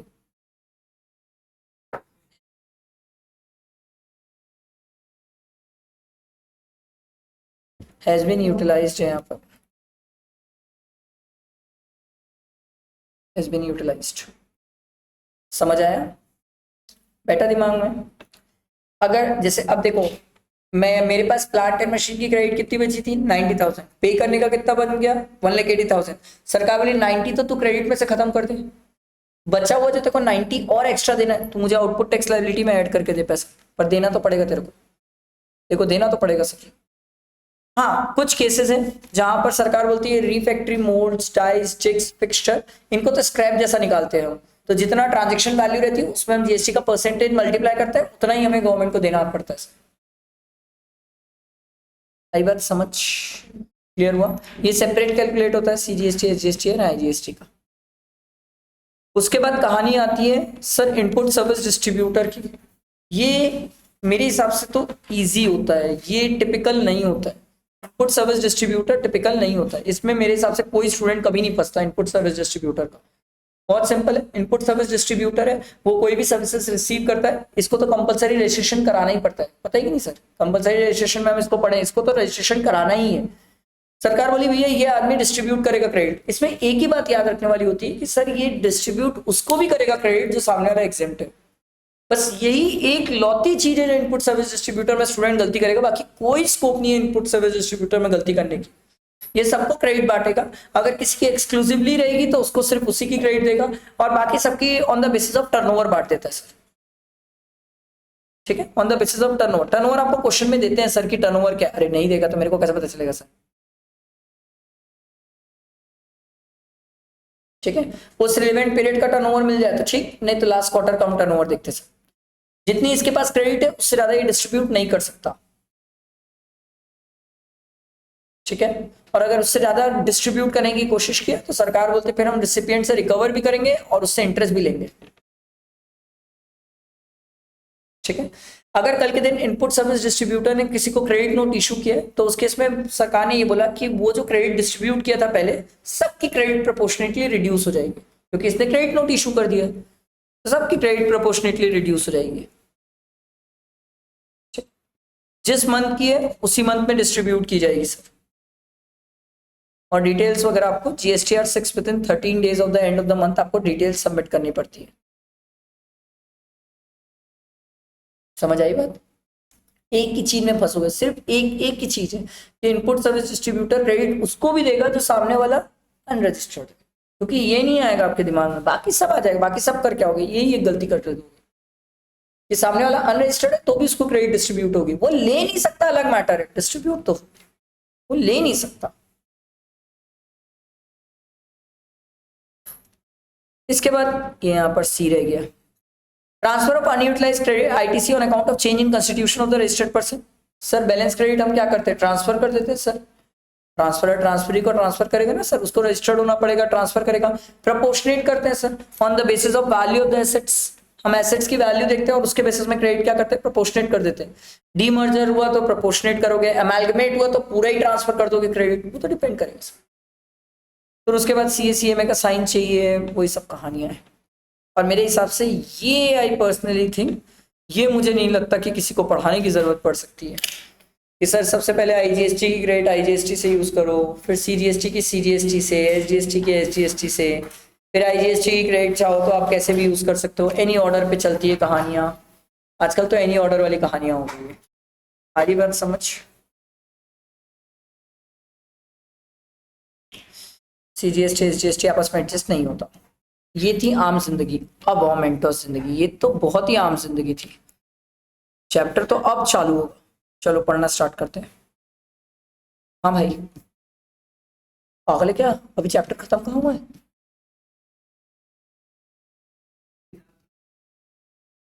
कब अमेंडेड है? सर्कुलर्स, सर्कुलर नहीं पड़ेगा आगे पूरा सर्कुलर।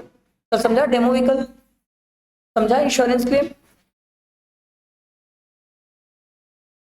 हाँ पढ़ना है साले, अभी बचा है।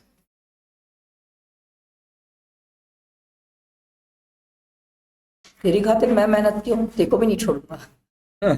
मेरे से मेहनत कराया संडे को, तू भी बैठ मेरे साथ संडे। कहाँ जाएगा? मेरा संडे गया तो तेरा भी गया, कहीं नहीं जा रहा है तू भी। चलो और चीजें देखते हैं यार। चलो input service distributor. Input service distributor मतलब जो रिसीव करता है टैक्स इनवॉइस। ये तो बहुत सिंपल था, बट इसमें आपको ये याद रखना है, including invoices in respect of liable to pay tax under reverse charge. Reverse charge वाली चीजें भी आएगी, मतलब रिवर्स चार्ज वाली चीजें भी इनपुट सर्विस डिस्ट्रीब्यूटर डिस्ट्रीब्यूट करता है, जो वो रिवर्स चार्ज में पे कर रहा है। ये ध्यान रखना है, ये वाला ध्यान रखना है। डेफिनेशन है, I don't think final level पे डेफिनेशंस आर आस्क्ड। पर्सनली मेरे को नहीं लगता डेफिनेशन पूछेगा, बट ठीक है, क्वेश्चन में तो डाल सकता है ना भाई, क्वेश्चन में तो पता होना चाहिए। ठीक है, इसके बाद कहानी आगे बढ़ी, थोड़ी सी और आगे बढ़ी, इसमें और आगे आए, इसमें और आगे आ गए। ये वाला ये मैं आपको पढ़ा चुका, still has a great relevance. ये वाला पॉइंट रिलेवेंट है, this is important. ITC for amendment, time limit for amendment of ITC on restoration of registration। याद है, किसी पर्सन का रजिस्ट्रेशन कैंसिल किया गया, फिर बाद में वो अप्लाई किया, भैया मेरा रजिस्ट्रेशन कैंसिल कर दियो, प्लीज रिवोक कर दो, मेरा रजिस्ट्रेशन वापस वैलिड कर दो। या तो वो खुद अप्लाई किया, या तो कोई ऑर्डर हो सकता है कोर्ट वगैरह का, अपीलेट ट्रिब्यूनल अथॉरिटी वगैरह वगैरह वगैरह का। तो लड़ाई इस पे ये होती थी कि सर आपका तो टाइम लिमिट निकल गया क्रेडिट लेने का, क्योंकि रजिस्ट्रेशन कैंसिल हुआ था, कैंसिल के बाद मैं रिवोक के लिए गया था, मैटर डिस्कशन में गया, अपील में गया, आपको ही पता है एक दिन में कुछ नहीं होता है, इट टेक्स टाइम। तो टाइम लिमिट निकल जाती थी मेरी क्रेडिट लेने की, क्योंकि रजिस्ट्रेशन कैंसिल था तो मैं क्रेडिट भी नहीं ले पाता था। इसी चीज को लेके इन्होंने बोला सर नहीं नहीं नहीं, आपके लिए टाइम लिमिट वो नहीं है सर, आप जो समझ रहे हो वो गलत है, आपके लिए टाइम लिमिट नहीं है, आपके लिए टाइम लिमिट अलग होती है सर। इन्होंने बोला sir up to 30th November of the financial year to which such invoice और डेबिट नोट और date of furnishing of return annual return whichever is earlier. ये पॉइंट हम पहले भी पढ़ते थे, जिस टाइम पीरियड का इनवॉइस है उसके नेक्स्ट फाइनेंशियल ईयर के 30th नवंबर या date of filing of return दोनों में विच एवर रिजल्ट। ये पॉइंट नया नहीं है, ये नया है, ये नया है, this is important. From the period of date of cancellation of registration or the effective date of cancellation of registration as the case may be till the date of order of revocation of cancellation of registration where such return is filed within 30 days from the date of order of revocation of cancellation of registration। दोनों में whichever is later, मतलब आपका registration cancel किए थे, आपने revoke के लिए apply किया था, हम आपका रजिस्ट्रेशन जो कैंसिल किए थे उस ऑर्डर को रिवोक कर रहे हैं, कैंसिल कर रहे हैं, मतलब आप वापस रजिस्टर्ड मान ली गए। तो अगर आप वापस रजिस्टर्ड मान ली गए तो हम आपको 30 डेज का टाइम पीरियड दे रहे हैं, 30 डेज के अंदर आप क्या करो, रिटर्न फाइल कर लो। आप अगर 30 डेज के अंदर लिखा है ना within 30 days from the date of order of revocation of cancellation of registration, आपको रिटर्न फाइल करना पड़ेगा। आप 30 डेज के अंदर रिटर्न फाइल कर दो, हम आपको दोनों में विचएवर इज लेटर है, पहला केस है जिंदगी में जहां लेटर है, तो लेटर मतलब यही वाली डेट ज्यादातर बाद में आती है, ज्यादातर, जरूरी नहीं है। अरे क्या पता गवर्नमेंट किसी का मैटर जल्दी जल्दी निपटा दी, तो लेट निपटा तो यही वाली डेट आएगी, जल्दी निपटा तो ये वाली नहीं ऊपर वाली डेट आ जाएगी सर। तो सरकार ने बोला भाई 30 डेज के अंदर आप रिटर्न फाइल कर दो, हम आपको क्रेडिट वापस देने को तैयार है। और ये लॉजिकल था, सही भी था, ये लॉजिकल था, सही भी था। अगर किसी का कोर्ट में मैटर चल रहा है क्रेडिट को लेकर 5 साल, तो ये वाली डेट तो हमेशा निकल जाएगी, ये वाली डेट तो हमेशा जिंदगी भर निकल जाएगी। आप कभी भी अंदाजा लगा के देख लो। अभी आप लोग बैठे कौन से फाइनेंशियल ईयर में सर, 24-25, मान लो 24-25 में काम कर रहे हो, 24-25 के तो रिटर्न डालोगे ना, अभी 24-25 के तो सब करोगे, 24-25 में बैठे हुए, 24-25 की किसी की क्रेडिट होगी, आज से 5 साल अगर इसका कोर्ट में केस चल गया, मर गया वो तो 30 पहुंच जाएगा, क्रेडिट की टाइम पीरियड तो खत्म हो गई पहले पॉइंट से। अब कोर्ट में केस 5 साल चला, उसमें मेरी गलती थोड़ी होती है सर। जीएसटी डिपार्टमेंट कामचोर आलसी निकम्मा है, रिवोकेशन में टाइम लगा रहे, मेरी गलती तो नहीं है ना, मैंने तो कुछ नहीं किया, तो मुझे तो क्रेडिट दो। अगर मैं साबित हो गया कि मैं सही हूं तो क्रेडिट दे दो। तो बस वो क्रेडिट देने के लिए इन्होंने बोला भाई तुम 30 डेज के अंदर रिटर्न फाइल कर दो, हम तुम्हें क्रेडिट दे देंगे, पर तुम्हें रिटर्न फाइल करना पड़ेगा 30 डेज के अंदर। सारी बात समझ आया? इंपॉर्टेंट है मेरे हिसाब से, तो डैम इंपॉर्टेंट है। थ्योरी क्वेश्चन आएगा, प्रैक्टिकली तो इससे क्वेश्चन नहीं बनेगा, थ्योरी क्वेश्चन तो डेफिनेटली आएगा, डेफिनेटली। बहुत प्यारा है, बहुत प्यारा है। सारी बात समझ, क्योंकि ये कहानी जो आई है ना, ये आई है सर 30/11/2013 से, 23 से, तो 11 में आई है सर। और जो मई वाले देते हैं ना, वो 31 अक्टूबर तक लास्ट पढ़ते हैं अमेंडमेंट। तो ये बात की है, उस टाइम गई थी, एप्लीकेबल नहीं हुई थी उस टाइम, एप्लीकेबल अब है, तो मेरे हिसाब से तो इंपॉर्टेंट है। और इसके बाद ये अलग चले, ये भाई सब अलग चले। No refund of tax paid और इनपुट टैक्स क्रेडिट रिवर्स्ड। अगर आपका रिवोकेशन हुआ, रजिस्ट्रेशन कैंसिल जो हुआ था, वो ऑर्डर रिवोक कर दिया हमने, वापस नॉर्मल रजिस्टर मान लिया आपको, तो आपने अगर कोई पहले टैक्स हमें दिया होगा, या हमने आपसे कोई पहले टैक्स क्रेडिट रिवर्स कराई होगी, तो आप उसका रिफंड लेने मत आ जाना हमसे, क्योंकि लोगों का कोई भरोसा नहीं है, लोगों का कोई भरोसा नहीं है। कल के दिन लोग बोल देंगे हमारी आउटपुट टैक्स लायबिलिटी नहीं थी, हम क्रेडिट के लिए लड़ रहे थे, लो रिफंड दे दो। अरे ये इंडिया है ना, किसी का कोई भरोसा थोड़ी, क्या भरोसा दिला सकते हो क्या? कोई भरोसा नहीं है। ये वाला पॉइंट मैंने आपको रजिस्ट्रेशन चैप्टर में सिखाया था, याद करो कि सर होता ही है, सप्लायर अनरजिस्टर्ड, रिसिपिएंट रजिस्टर्ड, ठीक है। अब होता ये रिवर्स चार्ज में बेचारा ये दे रहा है जीएसटी, बिल तो इसको बनाना चाहिए, ये आदमी बोलता मैं तो रजिस्टर्ड ही नहीं हूँ, बिल कैसे बनाऊं? तो सरकार रिसिपिएंट को बोलती है तू बिल बना। अब बात ये होती थी सर, बिल तो ये बनाने को मना नहीं करता, ये बोलता मैं बिल तो बना दूंगा, पहले ये तो बताओ मेरे लिए क्रेडिट की टाइम लिमिट क्या होती थी। तो सरकार ने क्रिस्टल क्लियर किया, भैया सुनो, जिस टाइम तुमको गुड्स या सर्विसेज रिसीव हुई है ना, उसके 30 डेज के अंदर तुम बिल बना दो। तुम जिस 30 डेज के अंदर बिल बनाओगे ना, उसके बेसिस में हम डिसाइड करेंगे तुम्हारे पास क्रेडिट की टाइम पीरियड कितने हैं। सही बात समझ, एकदम सिंपल क्रक्स में मैंने आपको क्लैरिफिकेशन बताया। सिर्फ इतना याद रखना है, रिवर्स चार्ज में जीएसटी पे करा था रिसिपिएंट, इसको 30 डेज के अंदर इनवॉइस इशू करना है। इस आदमी को बोला गया कि तू 30 डेज के अंदर इनवॉइस इशू कर दिया, तो तू जब इनवॉइस इशू करेगा तब से तेरे क्रेडिट का टाइम पीरियड चालू होगा। उस फाइनेंशियल ईयर से हम तेरा देखेंगे कि नेक्स्ट सक्सीडिंग फाइनेंशियल ईयर के 30 नवंबर और date of filing of annual return दोनों में विच एवर इज अर्लियर, तेरे पास क्रेडिट लेने का टाइम पीरियड है। समझ आया क्लैरिफिकेशन? ये यही वाली मैं मेहनत की हूं, नहीं तो अभी बैठ के अपन ये पढ़ते हैं, देखो ये बैठ के अभी अपन पढ़ते, ये वाली चीज में खत्म कर दिया। 2 लाइन में हमें इतना ही याद रखना है, क्योंकि एग्जाम वाले दिन आप पूरा बैठ के, मेरे को तो नहीं लगता कोई इतना खाली बैठा जो इसको पूरा पढ़ेगा, पागल हो जाओगे पूरा पढ़ते पढ़ते। तो समझ आई कहानी? आगे बढ़े, और भी 1-2 चीजें जो मेरे को पढ़ानी है।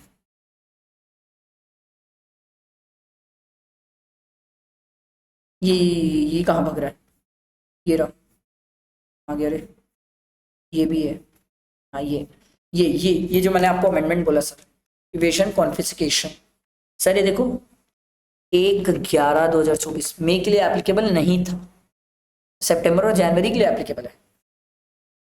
अब सिर्फ सेक्शन 74 लिखा हुआ है यहाँ, इन्होंने 129 और 130 को हटा दिया, तो आसान भाषा में 129 और 130 के केस में क्रेडिट मिलेगी अब मेरे को। अब मैं ब्लॉक में नहीं आता, ध्यान रखिएगा सर। थ्योरी क्वेश्चन आएगा, प्रैक्टिकल तो क्या ही पूछ देगा इससे, प्रैक्टिकल नहीं आएगा, थ्योरी क्वेश्चन में तो गारंटेड कवर कर सकता है इसको। समझ आई बात? एक ये वाला था, ये किसी को याद है? कोई ट्राई मारेगा?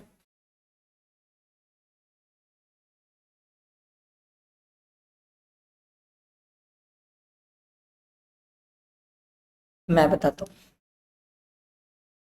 मैं बता देता हूँ, ध्यान से सुनना। तो मान लो ठीक है, इंश्योरेंस कंपनी वर्धमान सर और मारुति वाला, नहीं मारुति वाले को हटाओ यहाँ से, यहाँ डाल दो गैरेज वाला, ठीक है।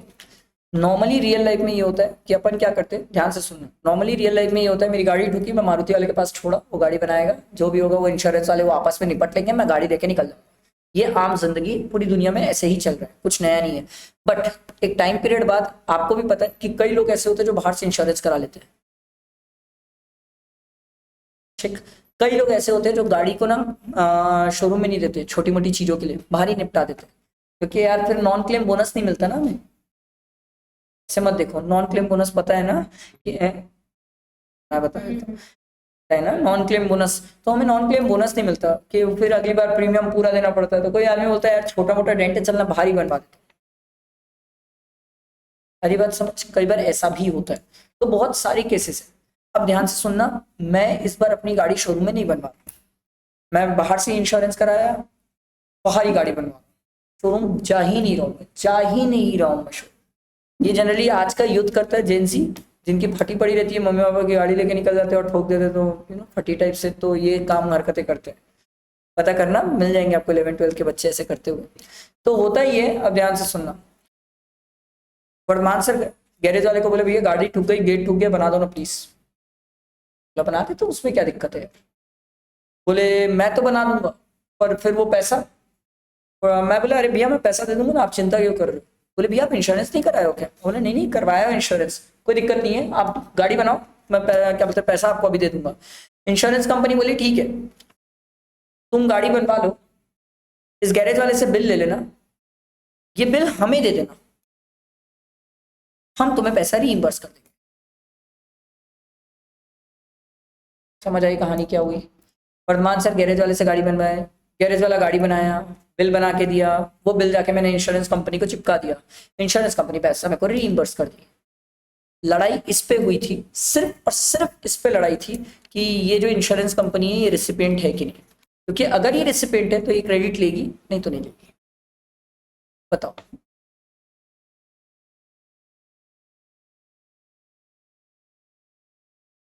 एकदम सिंपल क्वेश्चन पूछ रहा हूं मैं तो आपसे, क्या ये इंश्योरेंस कंपनी रिसिपिएंट, अगर रिसिपिएंट है तो क्रेडिट लेगी, नहीं तो बात खत्म। ये वर्तमान सर रिसिपिएंट है,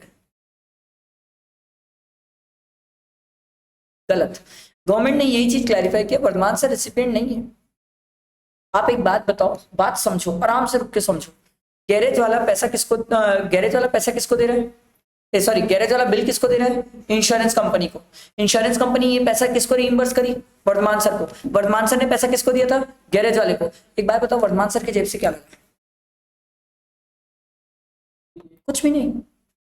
प्रैक्टिकली तो वर्धमान सर एक ऐसा मीडिएटर काम किए थे, गैरेज वाला और इंश्योरेंस कंपनी चल रही है बीच में, मैं तो एक मीडिएटर था, यहाँ से पैसा लिया, यहाँ दे दिया, खत्म कर दिया। सरकार बोली इंश्योरेंस कंपनी रिसिपिएंट है सर, बिल्कुल रिसिपिएंट है, बिल्कुल रिसिपिएंट है। तो एक आदमी बोला सर आपको एक बात पता है, पूरा पैसा रीइंबर्स भी नहीं करती इंश्योरेंस कंपनी, हरामी होती है, पूरा पैसा रीइंबर्स नहीं करती है, 100% क्लेम का पैसा नहीं देती, कई बार 80-90 डिपेंड करता है, ठोके हो क्या ठोके हो वो आप पे डिपेंड करता है, 80-90%। तो गवर्नमेंट बोली कोई बात नहीं, जितने का बिल बना के गैरेज वाला इंश्योरेंस कंपनी को दे रहा है ना, और जितने का इंश्योरेंस कंपनी क्लेम पास कर रही है आपका, उतने के लिए वो रिसिपिएंट है, उतने के लिए वो रिसिपिएंट है। बोला ये लड़ क्यों रहे हम, रिसिपिएंट रिसिपिएंट। सरकार बोली अबे गधे, क्रेडिट लेगी वो, इंश्योरेंस कंपनी पैसा पे करेगी, क्रेडिट नहीं लेगी। तो बात तो सही है।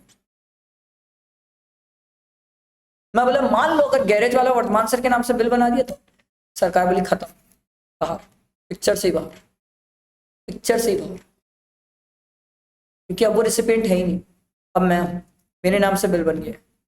इसीलिए हम गैरेज वाले को बोलते हैं भैया बिल मेरे नाम से मत बनाना, इंश्योरेंस कंपनी के नाम से।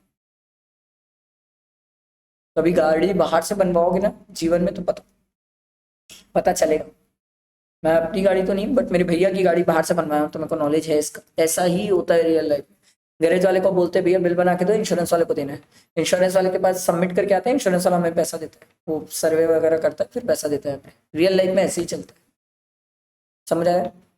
आसान भाषा में इस सर्कुलर में मैं इंश्योरेंस कंपनी को रिसिपिएंट मानो, इंश्योरेंस कंपनी क्रेडिट ले सकती है, बस इतना ही है ये सर्कुलर पूरा पूरा। और मन हो जब खाली बैठे हो तो ये पढ़ लेना, ये पूरा पढ़ लेना, जब मन हो तब पढ़ लेना। आ रही बात समझ? पर याद रखना बिल किसके नाम पे होना चाहिए, याद रखना। गलती से भी अपना नाम डलवा दिया ना, गया, इंश्योरेंस कंपनी को क्लेम नहीं मिलेगा, सॉरी क्रेडिट नहीं मिलेगा। समझ आई बात? क्लियर हुआ? अगला अगला सर्कुलर ध्यान दो, एकदम सिंपल, एक लाइन में ना, एक लाइन में इसका आंसर होना चाहिए, ध्यान से सुनना। डक्ट मैनहोल्स, ये क्या होता है, ध्यान से सुनना। पता है इसके बारे में कुछ? नहीं बताइए, ओके। ये सुने हो, जमीन के नीचे 5G केबल डालते हैं, ये तो सुने होगे ना, या जमीन के नीचे वो दो पाइप को कनेक्ट करते हैं, पानी के लिए, गैस के लिए, किसी के लिए भी, किसी के लिए भी। तो वो जो पाइप यूज करते हैं ना, उसमें डक्ट और मैनहोल्स होते हैं जो कनेक्ट करते हैं एक पाइप से दूसरे पाइप को। एकदम एक लाइन में आंसर बताओ। डक्ट और मैनहोल्स जो होते हैं सर, वो कहीं ब्लॉक क्रेडिट में कवर्ड नहीं है, और अगर वो ब्लॉक क्रेडिट में कवर्ड नहीं है तो उनकी क्रेडिट मिल जाए। बस एक लाइन में यही आंसर। बाकी पूरा सर्कुलर क्लैरिफिकेशन डिटेल क्लासेस में पढ़ते हैं। अभी मेरे से आखिरी दिन कोई पूछेगा भाई डक्ट और मैनहोल्स की क्रेडिट मिलती है, बस आखिरी दिन तो यही चाहिए, डक्ट और मैनहोल्स की क्रेडिट मिलती है सर, वो कहीं एक्सक्लूडेड पार्ट में नहीं है, उसकी क्रेडिट मिलती है। आखिरी दिन तो मुझे इतना ही चाहिए।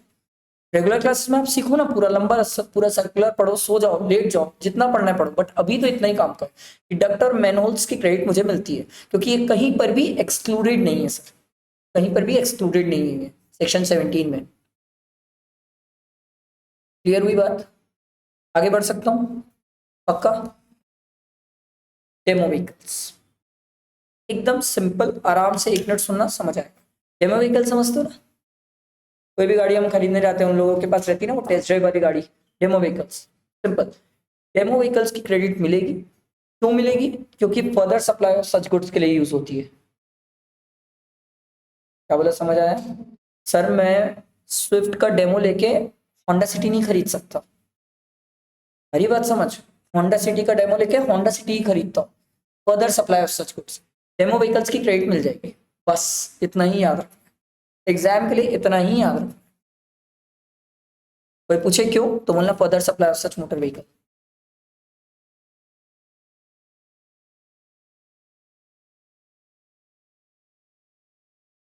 ठीक है, बैठा दिमाग में? क्लियर हुआ? ठीक। हाँ ये याद रखना कि डेमो व्हीकल है, आप चाहो उसको कैपिटलाइज करो, चाहे एज ए इनपुट ट्रीट करो, सरकार बोली इससे हमें फर्क नहीं पड़ता, हम क्रेडिट दे देंगे आपको। पर एक बात याद रखना कि वो जीएसटी कंपोनेंट पे डिप्रिसिएशन मत ले लेना, नहीं तो क्रेडिट नहीं देंगे, वो तो बेसिक चीज है। क्लियर है यहाँ तक? वारंटी वाली कहानी बहुत डिटेल में, बहुत सिंपल, एकदम एकदम सिंपल याद रखना, ध्यान से सुनना, ध्यान, क्योंकि बहुत बड़ा है, बहुत बड़ा है, बहुत कंफ्यूज करता है। लैपटॉप, ये मैं खरीदा हूँ एप्पल से, मेरे को एप्पल ने इसकी वारंटी दी है 1 साल की, 1 साल तक कुछ भी होगा एप्पल ठीक करके देगा। ध्यान से सुनना, समझना, एकदम सिंपल। मान लो कुछ हुआ लैपटॉप को, तो क्या लगता है लैपटॉप के लिए बनाने के लिए एप्पल वाला क्या मेरे से पैसा लेगा? नो, मेरे से पैसा नहीं लेगा। जब मेरे से पैसा नहीं ले रहा है, जीएसटी नहीं है। क्यों नहीं है? क्योंकि जब मैं लैपटॉप खरीदने गया था तब उसने वारंटी के चार्जेस मेरे से पहले ही ले लिए थे, पहले ही वैल्यू में इंक्लूड करके वारंटी के चार्जेस ले लिए थे, मेरे से कोई जीएसटी नहीं है। मेरे वाले पार्ट में कभी जिंदगी में लड़ाई थी भी नहीं, मेरा वाला पार्ट जन्मों से क्लियर था। लड़ाई इस बात पे थी कि पीछे मैन्युफैक्चरर है और आगे डिस्ट्रीब्यूटर है, लड़ाई इस पार्ट पे थी कि क्रेडिट का इनके बीच में क्या होगा। मेरे वाले पार्ट में कभी लड़ाई थी नहीं, मेरे वाले पार्ट में क्यों लड़ाई होगी भाई, किस बात की लड़ाई? तुम मेरे से पैसा ले नहीं सकते क्योंकि तुम पहले ही मेरे से, जब मैंने लैपटॉप का बिल वगैरह लिया था तो तुमने वारंटी के चार्जेस उसमें इंक्लूड करके ले चुके थे, तुम मुझसे तो नहीं ले सकते। अब लड़ाई इन दो पे हो रही थी, और इन दोनों पे जब लड़ाई हो रही थी तो एकदम सिंपल सी बात है, अगर मैन्युफैक्चरर ने, ध्यान से सुनना, एकदम सिंपल, मैं आपको फटाफट बताता हूँ। अगर मैन्युफैक्चरर ने डिस्ट्रीब्यूटर के थ्रू डायरेक्टली कस्टमर को वो सर्विसेज प्रोवाइड किए, तो सरकार ने बोला डिस्ट्रीब्यूटर को तू क्रेडिट नहीं लेगा, जो करेगा मैन्युफैक्चरर देखेगा। क्या बोला, समझ आया? मैन्युफैक्चरर ने डिस्ट्रीब्यूटर के थ्रू डायरेक्ट कस्टमर को वो चीज प्रोवाइड की है, डिस्ट्रीब्यूटर एक माध्यम था, मेन तो मैन्युफैक्चरर और कस्टमर थे। तो उस केस में सरकार बोली डिस्ट्रीब्यूटर तू शांति से बैठ जा, तू क्रेडिट नहीं लेगा। Crystal clear? दूसरा केस, डिस्ट्रीब्यूटर खुद अपने पार्ट्स यूज किया और मैन्युफैक्चरर को वो सर्विस दे दिया, तो मैन्युफैक्चरर उसको बोलता है जो पार्ट्स तूने खुद लगा के दे दिए ये पार्ट तू मुझसे मंगा ले, मैं तेरे को यही पार्ट दे देता हूं, मैं यही पार्ट दे दूंगा, तेरे को सप्लाई कर दूंगा, तो उस केस में जो तेरे पास पार्ट गया था तेरे पास, वो पार्ट तेरे पास वापस आ जाएगा। क्रिस्टल क्लियर, इस पे कोई दिक्कत नहीं। अब इसी में एक मैटर और भी है, यहाँ पर क्या हुआ था कि ये जो डिस्ट्रीब्यूटर है, ये डिस्ट्रीब्यूटर किसी थर्ड पार्टी से पार्ट लेता है। सरकार बोली अगर ये थर्ड पार्टी से भी पार्ट लेके अगर कस्टमर को लगा के दे रहा है ना, अगर मैन्युफैक्चरर उसको वो पार्ट वापस दे दिया तो खत्म कहानी, कोई लड़ाई नहीं है, क्योंकि इनडायरेक्टली मैन्युफैक्चरर ही कस्टमर को दे रहा है चीजें, इनडायरेक्टली, लड़ाई यहां पर नहीं थी।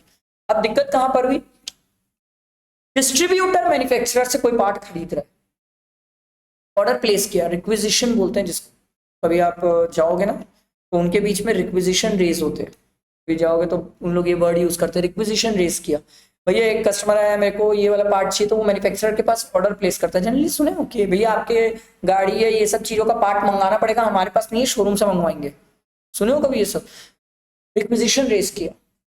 सरकार बोली इस केस में अगर ये रिक्विजिशन रेज कर रहा है तो मैन्युफैक्चरर इसको सप्लाई कर रहा है, मैन्युफैक्चरर ही सप्लाई कर रहे हैं ना, तो सरकार बोली इस केस में नॉर्मली जैसे ट्रीट करते हैं ट्रांजेक्शन वैसे ट्रीट किया जाएगा, इसने परचेज किया है, ये क्रेडिट लेगा और आगे कस्टमर को सप्लाई कर देगा। एक बात इसमें और होती है, एक्सटेंडेड वारंटी। सर क्या एक्सटेंडेड वारंटी में कस्टमर से जीएसटी चार्ज किया जाएगा? यस, क्योंकि एक्सटेंडेड वारंटी का पैसा अलग से लिया जाता है। आप किसी का भी एक्सटेंडेड वारंटी करा के देख लो, चाहे मोबाइल का, चाहे गाड़ी का, चाहे लैपटॉप का, मैं तो आपको बता रहा हूँ, मैं तो अपनी गाड़ी में दिया हूँ एक्सटेंडेड वारंटी का अलग से पैसा, उस पर जीएसटी भी दी हूँ। एक्सटेंडेड वारंटी कोई फ्री में नहीं करता, कोई नहीं करता, आप एप्पल केयर ले लो, सैमसंग केयर ले लो, गाड़ी का ले लो, कहीं नहीं होता। समझ आई वारंटी की कहानी, समझ आई सबको? ये सर्कुलर्स थे, और कहानी आगे बढ़ेगी तो मेरे हिसाब से तो बस इतना ही था, इसके अलावा ऐसा कुछ नहीं था जो आप लोगों को मेरे को अलग से बैठा के समझाने की जरूरत पड़े, बाकी सब तो कवर्ड है, सब ईच एंड एवरीथिंग हमने चार्ट से कवर कर लिया।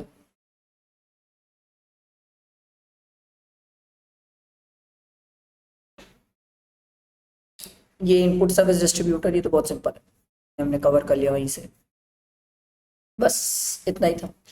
आईटीसी चैप्टर थियोरेटिकली तो कंप्लीट हो गया, बधाई हो।